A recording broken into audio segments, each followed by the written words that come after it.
அப்படியா ஆனழக என்ன ஆள வந்த பேரழக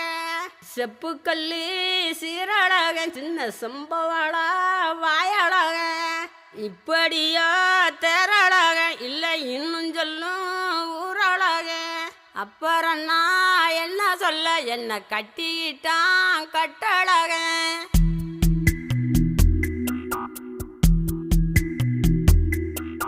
சித்திரையே